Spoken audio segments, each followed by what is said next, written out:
재혼한 남편은 저를 인격적으로 대해주지 않고 저를 성노리개 취급하였습니다. 빨아하면 빨고 대라면 대고. 집에 들어서자마자 남편은 제 가방을 빼앗듯 던져버리고는 양손으로 저를 벽에 몰아붙였습니다. 저는 놀라 뒤로 물러섰지만 그는 제 외투 단추를 하나하나 뜯어내듯 풀어헤치며 거칠게 벗겨냈습니다. 신발조차 벗을 틈도 주지 않고 문틈 사이로 스며드는 바람 속에서 저는 몸이 그대로 드러나는 굴욕감을 느껴야 했습니다. 그리고서는 그의 육봉을 한없이 빨게 했죠.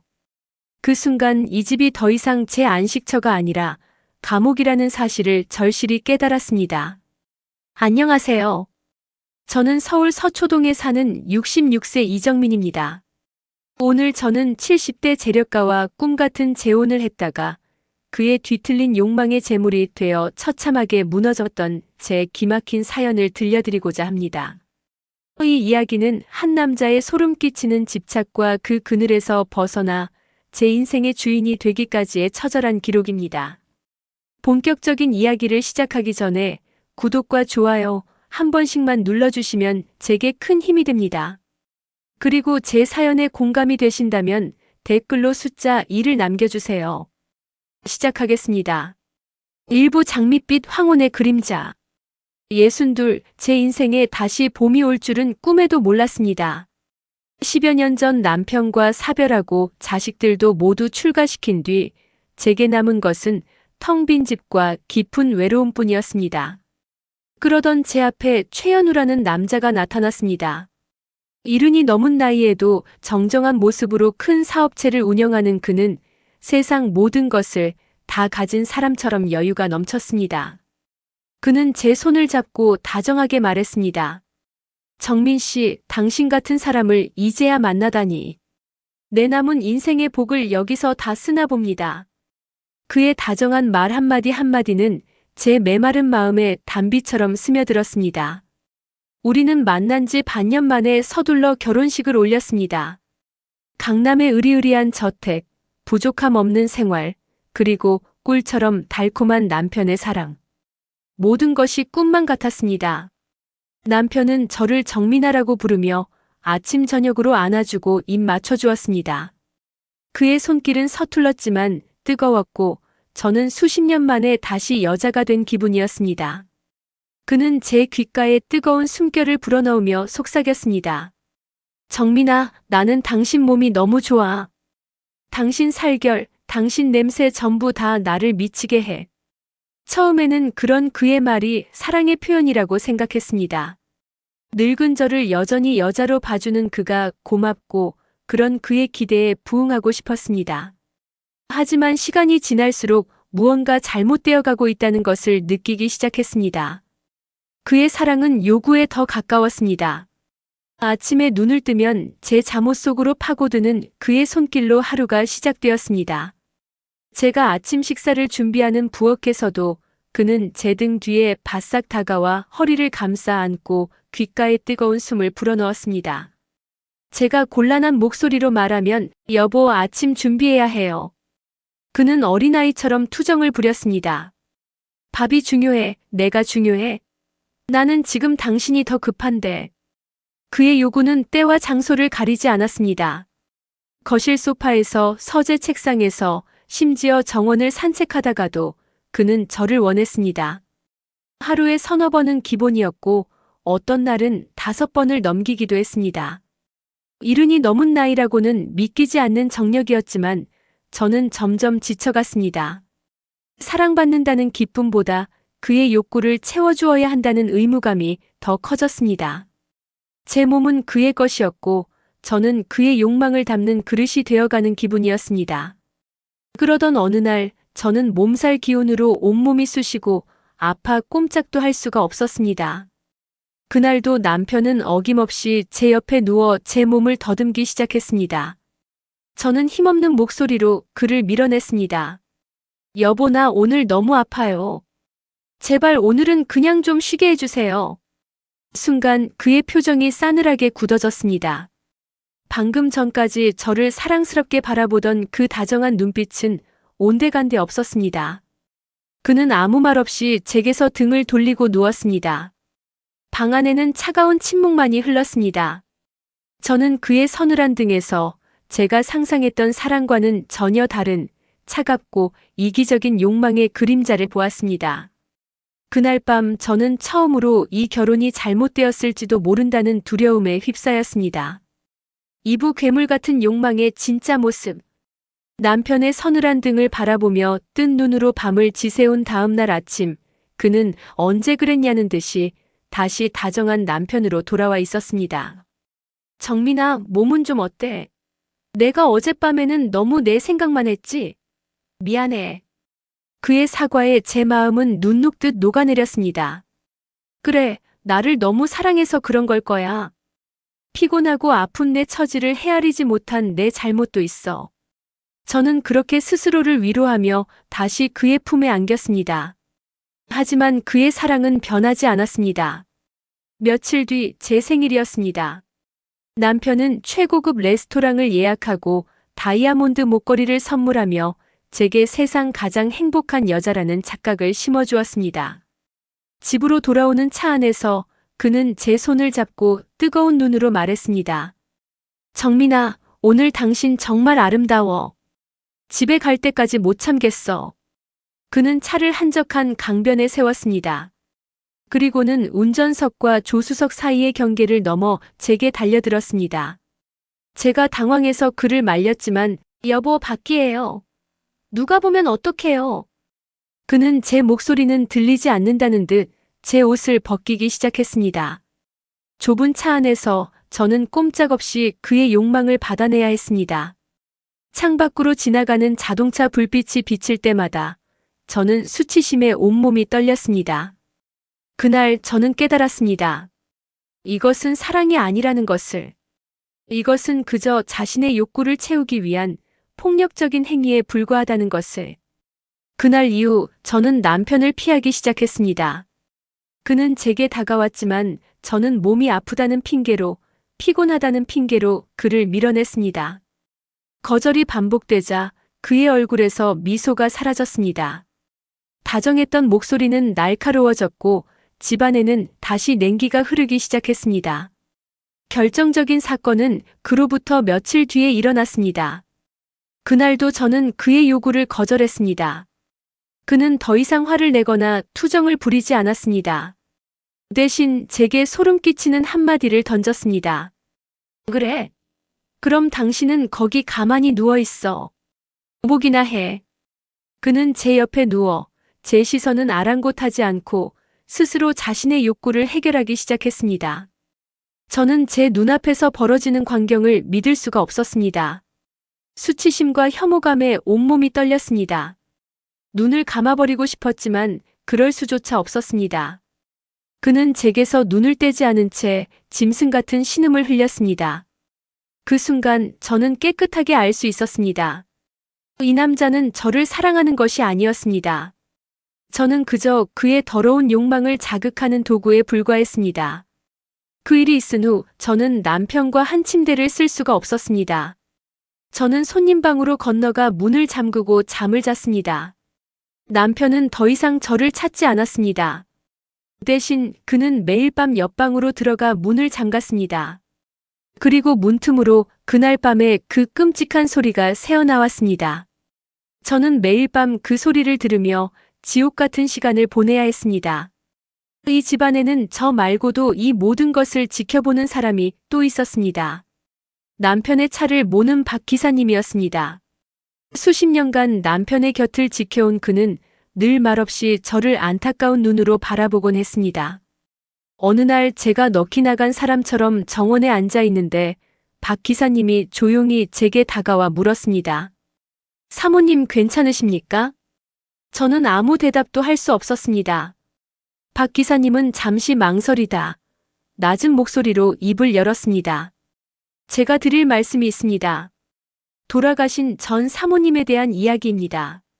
산부 죽은 전 부인의 비명. 박 기사님의 목소리는 무겁게 가라앉아 있었습니다. 저는 불길한 예감에 휩싸였지만 그의 이야기를 막을 수는 없었습니다.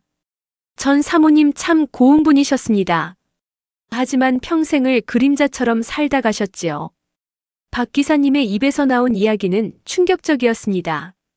남편의 전 부인은 겉보기에는 모든 것을 다 가진 여자였지만 실제로는 남편의 지독한 집착과 의심 속에서 평생을 고통받았다고 합니다. 그는 한숨을 쉬며 말을 이었습니다. 회장님은 젊었을 때나 지금이나 변한 게 없으십니다. 전 사모님께도 그랬습니다. 사랑이라는 이름으로 그분을 숨막히게 올감했지요. 박 기사님의 말에 따르면 남편은 전 부인의 일거수일투족을 감시하고 통제했다고 합니다. 누구를 만나는지, 어디를 가는지, 심지어 무슨 옷을 입는지까지 간섭했습니다. 그리고 밤이 되면 지금 제게 그러는 것처럼, 아니 그보다 더 심하게 그녀를 괴롭혔다고 했습니다. 전 사모님은 회장님의 끝없는 요구를 감당하지 못하셨습니다. 몸도 마음도 쇠약해질 대로 쇠약해지셨지요. 하지만 회장님은 그런 사모님의 고통은 아랑곳하지 않으셨습니다. 더 충격적인 것은 남편의 외도였습니다. 그는 아내를 그렇게 올가매면서도 밖으로는 수많은 여자들을 만나고 다녔다고 합니다. 박 기사님은 자신이 직접 그 여자들을 차에 태워 호텔이며 별장이며 실어 날랐다고 죄스러운 목소리로 고백했습니다. 전 사모님도 모든 것을 알고 계셨습니다. 하지만 아무것도 할 수 없었지요. 이혼을 요구했지만 회장님은 내게서 벗어날 수 있는 방법은 죽음뿐이라며 그분을 협박했습니다. 결국 전 부인은 깊은 우울증에 빠졌고 몇 년을 앓다가 쓸쓸히 세상을 떠났다고 합니다. 사람들은 그녀가 지병으로 죽었다고 알고 있지만 박 기사님은 알고 있었습니다. 그녀는 남편의 집착이 만들어낸 희생양이었다는 것을. 박 기사님은 제 눈을 똑바로 보며 진심 어린 걱정이 담긴 목소리로 말했습니다. 사모님, 제가 왜 이 말씀을 드리는지 아시겠습니까? 회장님은 절대 변하지 않는 분입니다. 전 사모님처럼 되시기 전에 부디 몸 조심하십시오. 박 기사님의 이야기는 제 머리를 망치로 내려치는 것 같았습니다. 남편의 다정한 미소 뒤에 숨겨진 악마의 얼굴. 전 부인의 비극이 곧 제 미래가 될 수도 있다는 공포가 온몸을 휘감았습니다. 그날 이후 저는 남편의 모든 행동을 의심의 눈으로 바라보기 시작했습니다. 그의 다정한 말도 뜨거운 손길도 모두 거짓으로 느껴졌습니다. 저는 증거를 찾아야겠다고 결심했습니다. 그가 밖에서 다른 여자들을 만나고 다닌다는 증거를. 저는 남편이 서재에 없을 때를 틈타 그의 책상을 뒤지기 시작했습니다.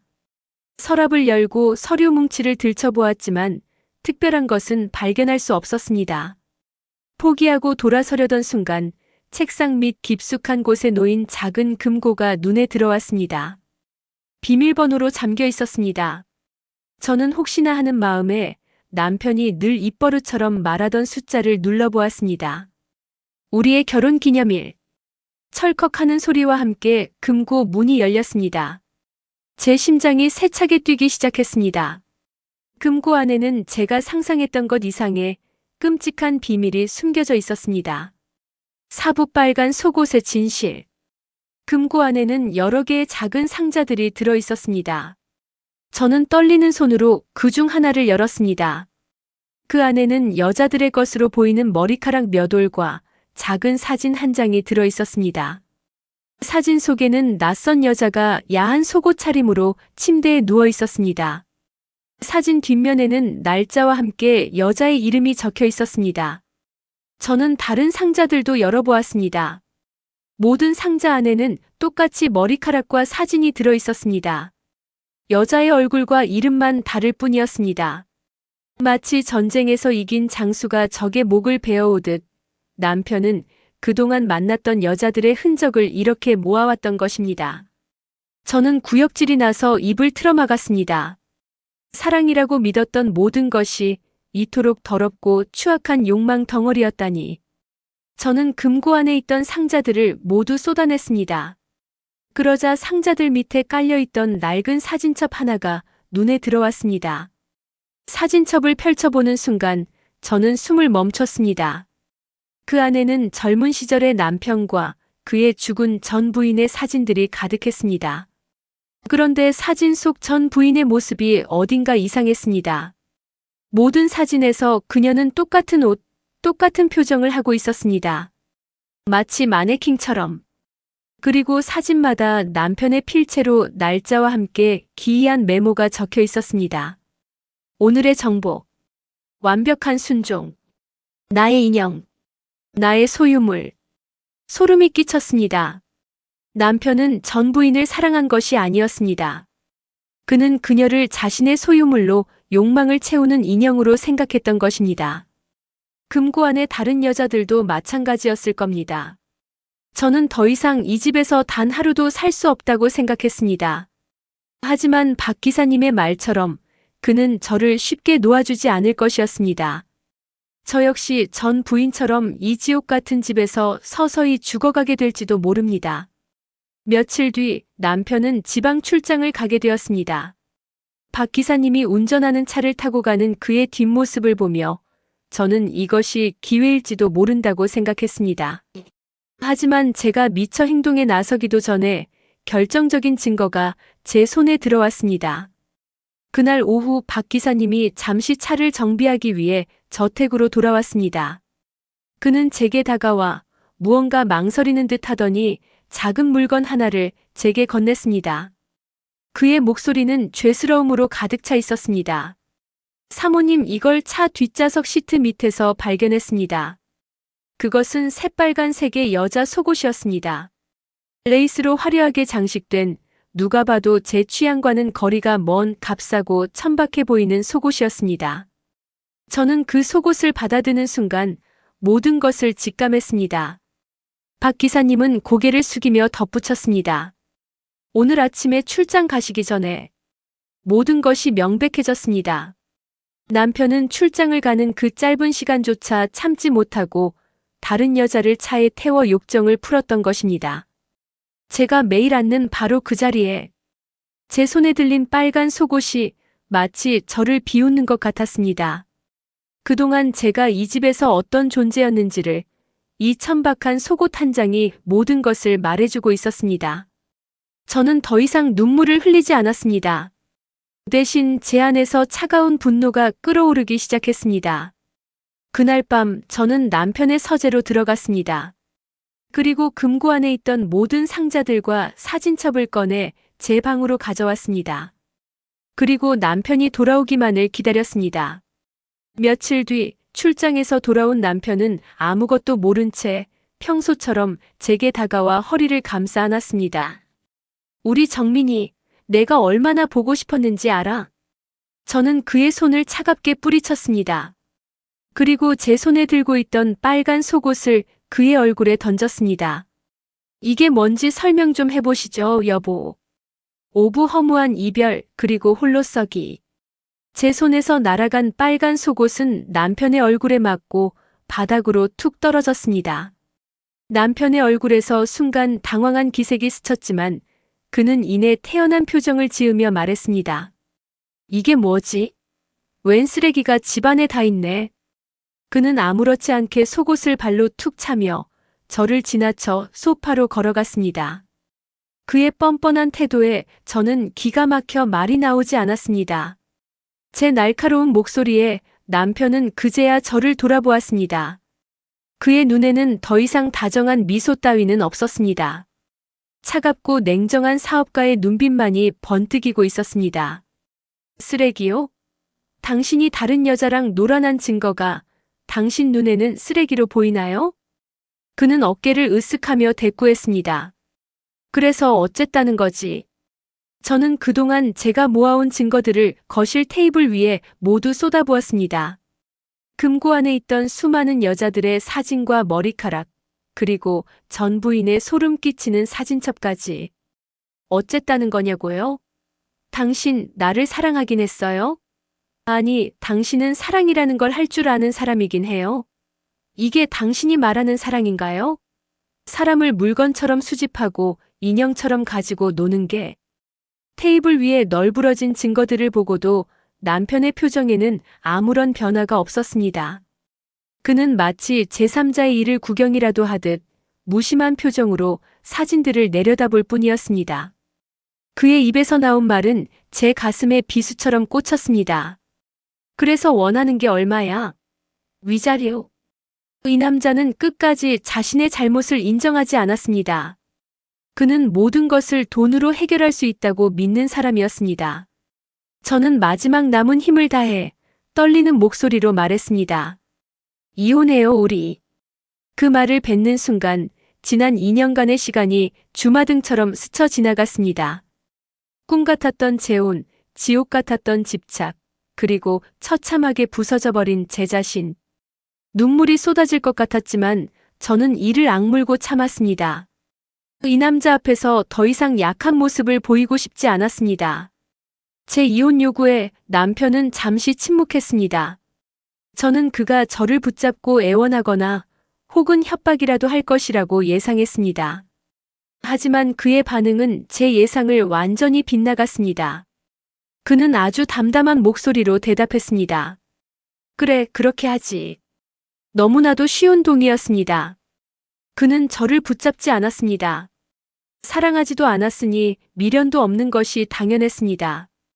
그는 마치 불필요한 물건을 버리듯 저를 너무나도 쉽게 놓아주었습니다. 이혼은 일사천리로 진행되었습니다.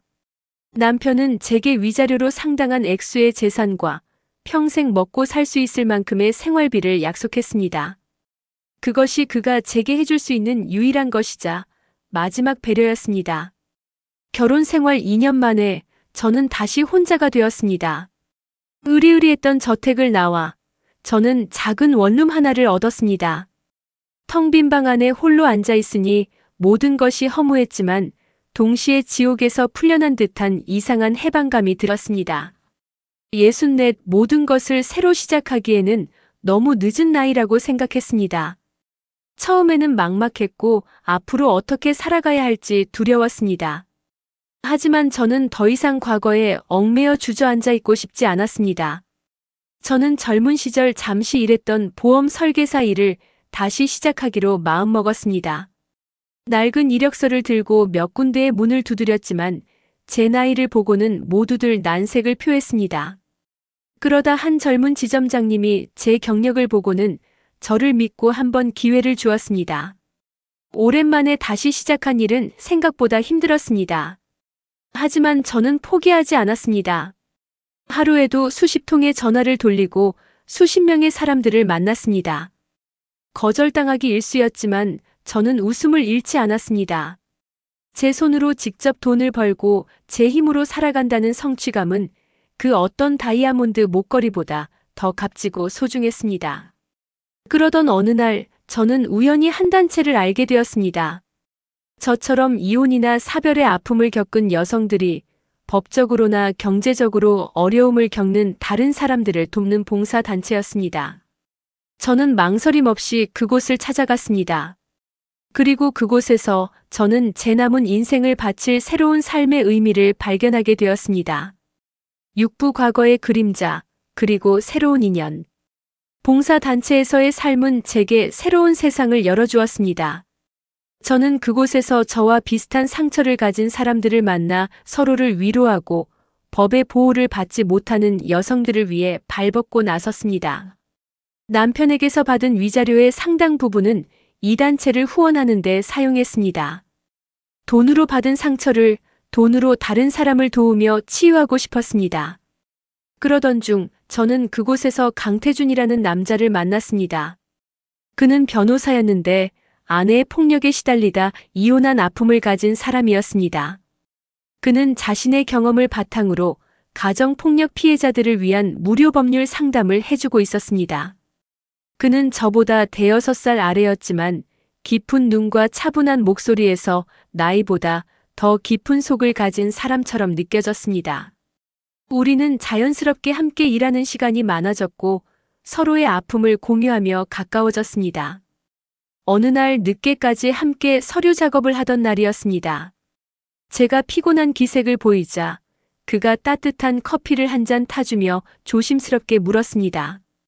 정민 씨는 참 대단하신 것 같아요. 그런 일을 겪고도 이렇게 다른 사람을 위해 애쓰시는 걸 보면요. 저는 씁쓸하게 웃으며 대답했습니다. 대단하긴요. 저 자신을 구하기 위해 하는 일인걸요. 그는 제 손을 가만히 내려다보며 말했습니다. 그래도 참 고운 손인데 너무 고생만 하시는 것 같아서요. 그의 말에 제 심장이 쿵 내려앉았습니다. 손이 곱다는 말. 지긋지긋했던 전 남편이 제게 처음 다가올 때 했던 말이었습니다. 저는 저도 모르게 손을 뒤로 감췄습니다. 제 반응에 그가 당황하며 사과했습니다. 아, 제가 혹시 실수했나요? 죄송합니다. 아니에요. 그냥 옛날 생각이 나서요. 그날 이후 저는 태준 씨를 조금씩 의식하기 시작했습니다. 하지만 동시에 두려웠습니다. 또다시 남자를 믿고 마음을 열었다가 예전과 같은 상처를 받게 될까봐. 그러던 어느 날부터인가 제 주변에서 이상한 일들이 일어나기 시작했습니다. 제가 사는 원룸 주변을 낯선 차가 맴도는가 하면 보험 상담을 위해 만난 고객이 제 사생활에 대해 너무나도 자세히 알고 있었습니다. 처음에는 우연이겠거니 하고 넘겼습니다. 하지만 불안감은 점점 커졌습니다. 태준 씨도 무언가 이상한 낌새를 눈치챘습니다. 정민 씨, 요즘 누가 따라다니는 것 같지 않아요? 며칠 전부터 계속 같은 차가 우리 단체 건물 앞에 서 있던데. 바로 그때 제 휴대폰이 울렸습니다. 발신자는 박 기사님이었습니다. 이혼 후 한 번도 연락한 적 없던 그였습니다. 저는 떨리는 손으로 전화를 받았습니다. 수화기 너머로 박 기사님의 다급한 목소리가 들려왔습니다. 사모님, 저 박 기사입니다. 지금 어디 계십니까? 네, 박 기사님. 무슨 일이세요? 회장님께서 사모님을 찾고 계십니다. 사람을 풀어서 사모님 계신 곳을 알아냈습니다. 회장님 건강이 많이 안 좋으신데 이혼하시고 나서 사모님에 대한 집착이 더 심해지셨습니다. 제발 몸 피하십시오. 7부 조여오는 올가미. 박 기사님의 전화는 제게 사형 선고나 다름없었습니다. 벗어났다고 생각했던 지옥이 다시 제 발목을 붙잡고 어둠 속으로 끌어당기는 기분이었습니다. 최현우. 그 남자는 저를 놓아준 것이 아니었습니다. 그저 더 멀리서 더 교묘하게 저를 감시하고 있었던 것입니다. 그날 이후 전 남편의 집착은 노골적으로 변했습니다.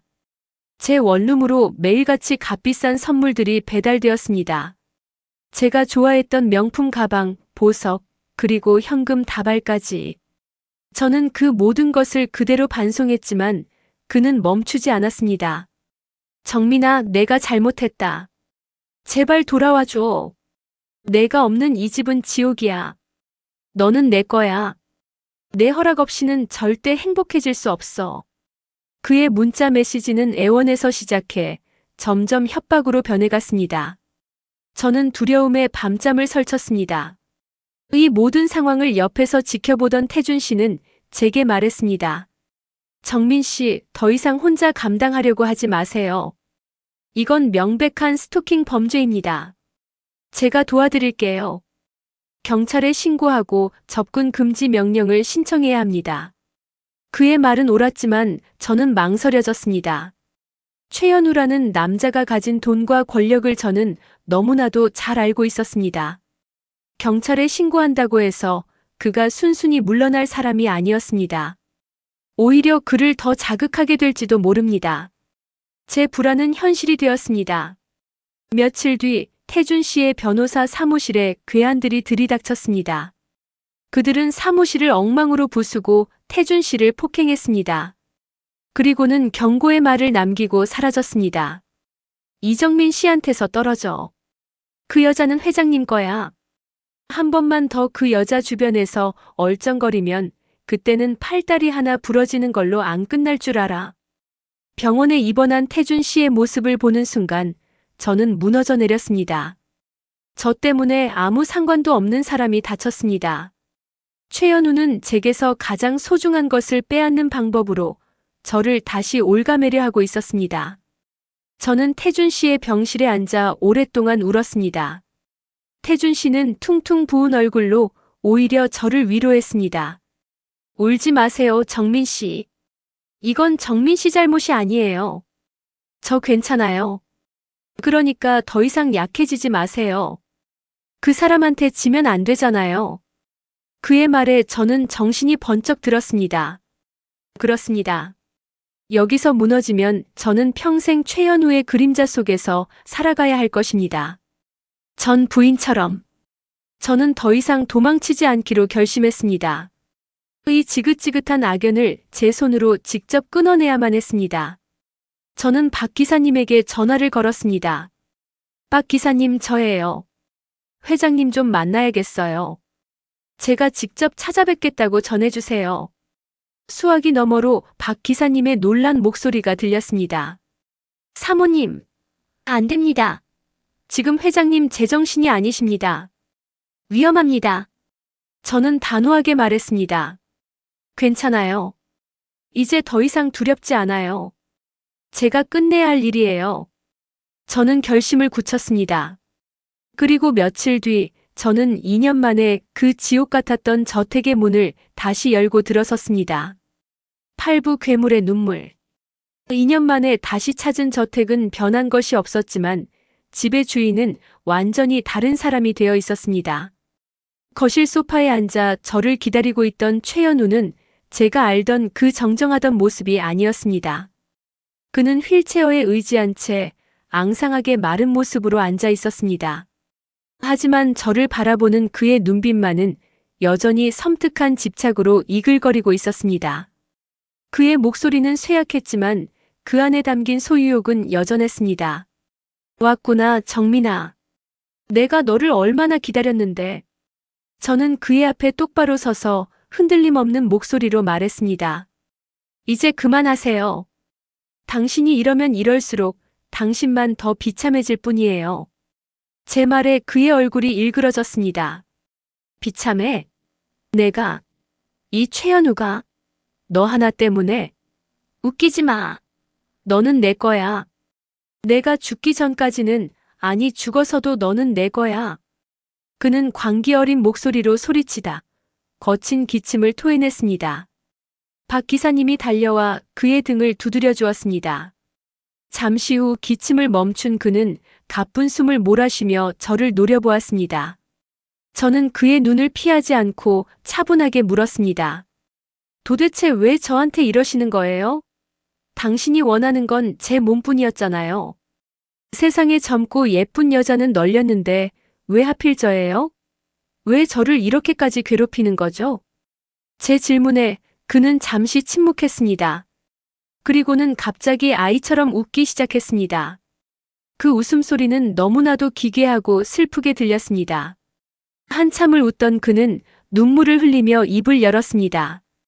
그리고 그의 입에서 나온 이야기는 제가 상상조차 하지 못했던 한 남자의 처절하고 슬픈 과거였습니다. 내가 내 어머니를 너무 닮았기 때문이다. 그의 고백은 충격적이었습니다. 그의 어머니는 그가 아주 어렸을 때 가난을 견디지 못하고 다른 남자와 함께 그와 아버지를 버리고 떠났다고 합니다. 아버지는 그 충격으로 술에 빠져 살다 세상을 떠났고 어린 그는 친척 집을 전전하며 멸시와 구박 속에서 자랐다고 합니다. 나는 평생을 어머니를 증오하면서 동시에 그리워하며 살았다. 나를 버린 그 여자를 내 손으로 처참하게 부숴버리고 싶었고 동시에 내 품에 가두고 영원히 소유하고 싶었지. 그의 뒤틀린 욕망은 어머니에게 버림받은 그날부터 시작되었던 것입니다. 그는 평생을 돈과 성공에 집착하며 살았습니다. 자신을 버린 어머니에게 복수하기 위해, 그리고 다시는 누구에게도 버림받지 않기 위해. 전 부인도 너도 내 어머니와 똑같이 생긴 여자들이었지. 나는 너희들을 사랑한 게 아니야. 너희들을 통해 내 어머니를 소유하고 싶었던 것뿐이다. 내 곁을 떠나지 못하게 영원히 내 인형으로 만들고 싶었던 거야. 그는 울부짖으며 고백했습니다. 그의 소름 끼치던 집착 뒤에는 이토록 아픈 상처와 지독한 외로움이 숨겨져 있었던 것입니다. 구부 진실의 무게와 선택. 최연우의 고백 앞에 제 마음속을 가득 채웠던 분노와 증오가 눈 녹듯 사라졌습니다. 대신 그 자리를 깊은 연민과 슬픔이 채웠습니다. 제 눈앞에 있는 남자는 더 이상 저를 괴롭히던 악마가 아니었습니다. 그는 평생을 어머니의 그림자 속에서 고통받아온 가엾고 외로운 한 영혼일 뿐이었습니다. 저는 그의 휠체어 앞에 조용히 무릎을 꿇었습니다. 그리고 그의 앙상한 손을 잡았습니다. 그는 놀란 눈으로 저를 쳐다보았습니다. 당신을 이해해요. 당신이 얼마나 아팠을지, 얼마나 외로웠을지 이제는 알 것 같아요. 제 말에 그의 눈에서 굵은 눈물방울이 뚝뚝 떨어졌습니다. 그는 어린아이처럼 소리내어 울기 시작했습니다. 평생을 억누르며 살아왔던 슬픔과 아픔을 그제야 터뜨리는 것 같았습니다. 저는 아무 말 없이 그의 등을 토닥여 주었습니다. 한참을 울던 그는 지친 목소리로 제게 말했습니다. 미안하다, 정민아. 정말 미안하다. 그것은 그가 제게 한 첫 번째 진심 어린 사과였습니다. 그날 이후 저는 그를 용서하기로 마음먹었습니다. 그것은 그를 위한 용서이기도 했지만 제 자신을 위한 용서이기도 했습니다. 더 이상 과거의 상처에 얽매여 살고 싶지 않았습니다. 제가 저택을 나서려 할 때 박 기사님이 저를 붙잡았습니다. 그는 제게 서류 봉투 하나를 내밀었습니다. 사모님, 회장님께서 전해주시라고 했습니다. 봉투 안에는 유언장 사본이 들어 있었습니다. 최연우는 자신의 전 재산을 저와 이혼한 직후 설립한 한부모 가정을 위한 재단에 기부하기로 되어 있었습니다. 그리고 유언장의 마지막에는 제게 남기는 짧은 글이 적혀 있었습니다.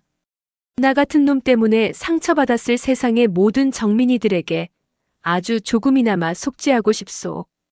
저는 유언장을 들고 한참을 그 자리에 서 있었습니다. 며칠 뒤 저는 병원에 입원해 있던 태준 씨를 찾아갔습니다. 다행히 그는 많이 회복된 상태였습니다. 저는 그에게 최연우와의 일을 모두 털어놓았습니다. 제 이야기를 다 들은 그는 아무 말 없이 제 손을 잡아주었습니다. 정민 씨, 정말 힘든 결정이었을 텐데 잘하셨어요. 이제 정민 씨도 그분도 모두 편안해질 수 있겠네요. 그의 따뜻한 위로에 저는 참고 있던 눈물을 터뜨리고 말았습니다. 십부진정한 해방과 따뜻한 화해. 몇 달 뒤 최연우는 조용히 세상을 떠났습니다. 그의 장례는 유언에 따라 조용히 치러졌고 그의 재산은 모두 재단에 기부되었습니다. 그는 제게도 따로 유산을 남겼습니다. 그것은 돈이 아니었습니다. 그가 평생을 간직해왔던 낡고 빛바랜 흑백 사진 한 장이었습니다. 젊은 시절 그의 어머니의 사진이었습니다. 사진 속의 여인은 정말 저와 꼭 닮아 있었습니다. 사진 뒷면에는 그의 서툰 글씨가 적혀 있었습니다. 내 평생의 죄이자 그리움. 당신에게 용서를 빕니다. 저는 그 사진을 가슴에 품고 오랫동안 울었습니다. 시간이 흘러 태준 씨는 건강을 완전히 회복했습니다. 최연우는 태준 씨에게도 사죄의 의미로 그의 변호사 사무실을 재건할 수 있는 충분한 돈을 남겼습니다. 태준 씨는 그 돈으로 더 크고 좋은 사무실을 얻었고 예전보다 더 열심히 어려운 사람들을 돕는 일에 매진했습니다. 그리고 저와 태준 씨는 자연스럽게 서로에게 가장 가까운 사람이 되었습니다. 우리는 뜨거운 연인은 아니었지만 서로의 상처를 누구보다 잘 이해하고 보듬어주는 세상에 둘도 없는 친구이자 동반자가 되었습니다. 어느 화창한 가을날 저와 태준 씨는 바닷가를 찾았습니다.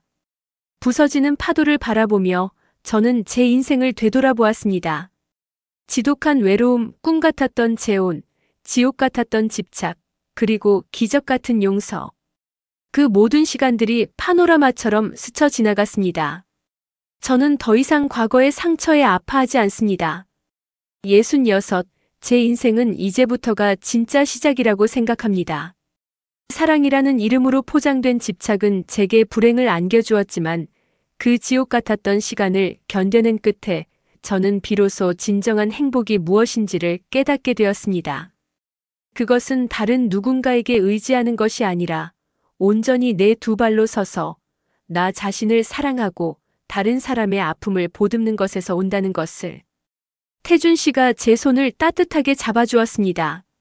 우리는 아무 말 없이 함께 저물어가는 아름다운 저녁 노을을 바라보았습니다. 제 마음은 그 어느 때보다 평화로웠습니다. 마무리.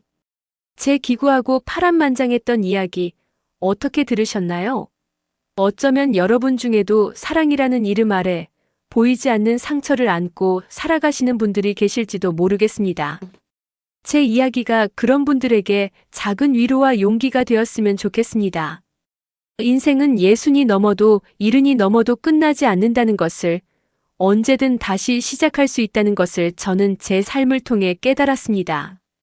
중요한 것은 과거에 얽매이지 않고 오늘의 나를 사랑하며 내일의 희망을 놓지 않는 용기입니다. 오늘 제 이야기에 공감하셨다면 댓글로 여러분의 소중한 생각을 남겨주세요. 여러분의 따뜻한 응원 한마디가 제게는 앞으로 살아갈 큰 힘이 될 것 같습니다. 오늘도 시청해주셔서 진심으로 감사합니다.